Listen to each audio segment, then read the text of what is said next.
guys! Welcome to our vlog. Nagbabalik kami upang... Ano nga gagawin natin ngayon? Mukbang! Hindi, tapos tayo sa mukbang. Ang gagawin natin ngayon, ito. Magtitest tayo ng ating mga senses. Pero bago yun, i-click muna ang ating notification bell para ma-update kayo sa aming mga bagong uploads na videos. Please subscribe, like, and share. Ngayon, ito guys. Dahil usong-uso ang trangkaso ngayon. Ano yan? Uso ang trangkaso ngayon. Lahat tayo dumadanas ng trangkaso. Pero yung trangkaso kasi ngayon guys, kakaiba. Iba siya. Hindi siya katulad dati na pag may lagnat ka, may sipon ka, may ubo ka, okay lang. Gamot lang ang kailangan. At post pa sa Facebook ng feeling sick. So ngayon, hindi ka pwedeng mag-post sa Facebook ng feeling sick dahil sigurado may barangay na sa labas ng bahay nyo.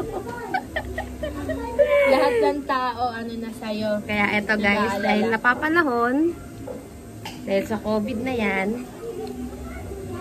sa totoo lang kami ay nagkaroon din ng nakaranas din ng, hindi COVID ha, nakaranas din kami ng nawalan ng pang-amoy. Diba? Eh, isa siya sa parang simptomas ng COVID. So, ito, hawak ko. Meron ako ditong bawang. I-test natin ngayon yung pang-amoy natin sa pamamagitan itong bawang. Dahil napanood ko sa isang video ni Dr. Willie Ong. Hi, Dr. Willie Ong.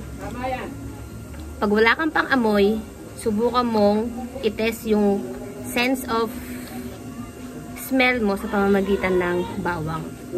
So, ito. May bawang ako, guys. Sorry, maingay ah. Maririnig ko yun sa video. Sorry, guys ah. So, ito, yung bawang. Binaltang ko siya. Ngayon, didikdikin ko. Oh my God, lagay yung pang-dikdik. Yan. Para lumabas ng katas. O, nakita nyo. O, yan. Ngayon, titest ko siya. Ako muna. Amoy bawang. Magtaka ka pag amoy sibuyas.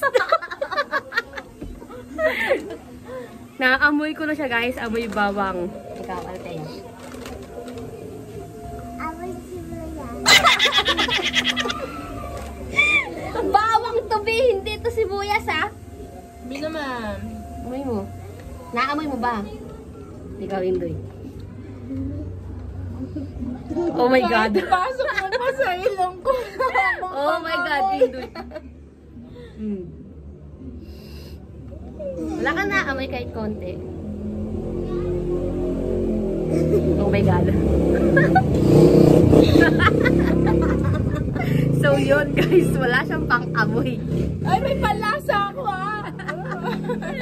Wala siyang pang-amoy. So, ayun nga, sa napanood ko sa ibang video, pag wala kang pang-amoy, i-test mo siya. Kung hindi bawang, pwedeng coffee. Pag yung coffee na puro, pwede mo siyang i-test sa pamamagitan nun. So, ako nung nakaraan, nung akong pang-amoy, ngayon meron na. Naamoy ko na siya. Amoy bawang talaga siya. So, yan. Thank you guys. Sana may tutunan kayo ngayon sa aming video. Huwag niyong kalimutan mag-subscribe. Okay? Thank you. So, tapos na tayo sa bawang. Tapos na tayo sa sense of smell. Isa raw sa symptoms ng COVID is yung sa taste naman natin, sa panlasa. So, pag yung sa panlasa daw, pag bigla ka lang nawalan ng panglasa at nawalan ng pang-amoy, kabahan ka na. Kabahan ka na. Alam na, girl. Iba yun. So, kaya test natin yung panlasa natin kung meron tayong panglasa. So, meron kami ditong ni-ready Oishi. So, ito, Oishi Extra Hot. Pinakamaanghang na ito siya, yung guys. pinakamaanghang ng Oishi. So, titikman natin siya kung wala na sa natin. Titest natin ang ating mga sense of taste. So, mauna ka, Althea, kung maanghangan ka.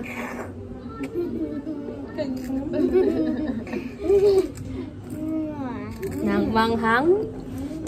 Kaya nga alcohol. Kanina bago na ang Kanina pa kasi kami kumakain. Kaya pala naubos na kasi kanina pa sila kumakain. Nagbo-vlog ako dito, kumakain na sila. So, ikaw naman, Indoy? May panlasa ka na ba? Baka wala ka rin panlasa. Kakabahan na kami sa'yo. Hindi, meron akong palasa. Paamoy lang kasi may sipon ako. So, ako naman ititest ko.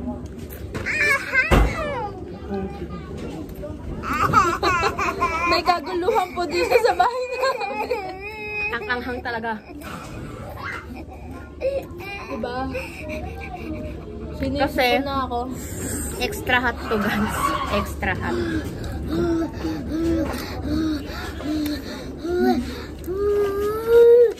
Siyempre, may nakaredy akong water dito. Sila wala. Ay, kumaka sarili mo, bako. Oo nga.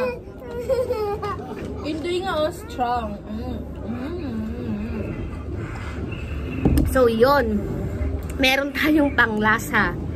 Ibig sabihin, safe tayo, guys. Safe ako. May panglasa pa ako. Safe tayo. So, yun.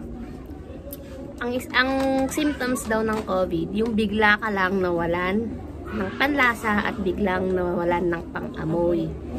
Ibig sabihin yung biglaan, hindi ka dumaan sa sakit, sa trangkaso, or sa sipon. Yun daw. Nabasa ko, napanood ko na siya sa isang video din. Kaya, sinishare ko lang din sa inyo para at least yung mga biglang nawalan ng panlasa at pang-amoy dahil may sipon, may trangkaso, eh hindi kayo masyadong kabahan. Kasi nakaka-paranoid talaga siya ngayon. Ngayong may pandemic tayo. So, yun. Thank you, guys. Bye-bye. Bye-bye. Like. So, ayun na nga, guys. Kanina, nakita nyo, tinest namin yung aming sense of smell at saka yung sense of taste. Kung okay pa ba. So, okay na okay ang aming panglasa at pang-amoy. So, sa mga nawawalan ng panglasa or ng pang-amoy nila, may isa akong way na alam kung paano nyo maibabalik yung panlasa at saka pang-amoy ninyo. So, ito, tinuro sa akin to ng mother ko. Try ko daw kasi one time nawalan talaga ako ng pang-amoy. So, tinry ko to. Nagsuob ako ng 2 days, twice a day sa loob ng 2 araw. So, yun, after ako magsuob, bumalik din agad yung pang-amoy ko. So, nakaka-amoy-amoy na ako ngayon, guys. So, okay na siya. As in, totally okay. So, ganito, yung pagsusuob natin. So, mag-init lang tayo ng tubig. Then, pag kumulo, lipat natin sa lagayan. Lagyan din natin siya ng asin. So, yun, may bumili. Kaya naputol yung video ko. So, eto. Yung sa suob, yun nga, magpakulo ng tubig. Then, after, ilipat sa lagayan or sa bowl. Then, lagyan natin ng asin. Then, after nun, itapat mo lang dun yung mukha mo. Parang, langhapin mo lang yung init ng tubig.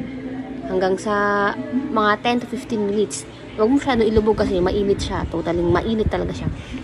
So, after nun, huwag ka muna magbabasa. Huwag ka magbabasa ng face mo or ng ano. Huwag ka na rin maghilamo. So, mas maganda pag magsusuob ka, nakapag half bath ka na or nakapaglinis ka na ng katawan mo para hindi ka na totally magbabasa ulit. So, yun guys. Gawin nyo lang yun ng 2 days or 3 days hanggang sa bumalik yung panlasa or pang-amoy ninyo. So, super effective talaga siya. Effective kasi proven and tested. Ginawa ko siya. Yun lang guys.